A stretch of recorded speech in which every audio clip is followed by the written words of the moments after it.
যেটা বারবারই সরকারের তরফ থেকে বলা হচ্ছে বা আওয়ামী লীগের মন্ত্রী এমপি নেতারা বলার চেষ্টা করছেন যে ঢাকার চারদিক থেকে জঙ্গি ঢুকে হত্যাযজ্ঞ স্থাপনায় ধ্বংসযজ্ঞ চালিয়েছে, হত্যাযজ্ঞ চালিয়েছে জঙ্গিরা, আবার স্থাপনায় ধ্বংসযজ্ঞও চালিয়েছে তারা।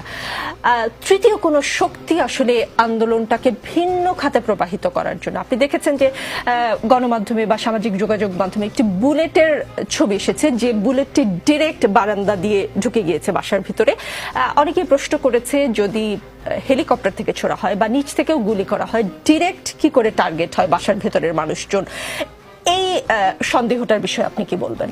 একটা দেশে যখন মেয়াদের পর মেয়াদ ভোট ছাড়া সরকার থাকে, সেই সরকার যখন বল প্রয়োগের মাধ্যমে ক্ষমতায় থাকে, সেই সরকার যখন আইন আদালত কিংবা সংবিধানের তোয়াক্কা না করে রাষ্ট্রের প্রতিটি প্রতিষ্ঠান including judiciary, I am saying it again, including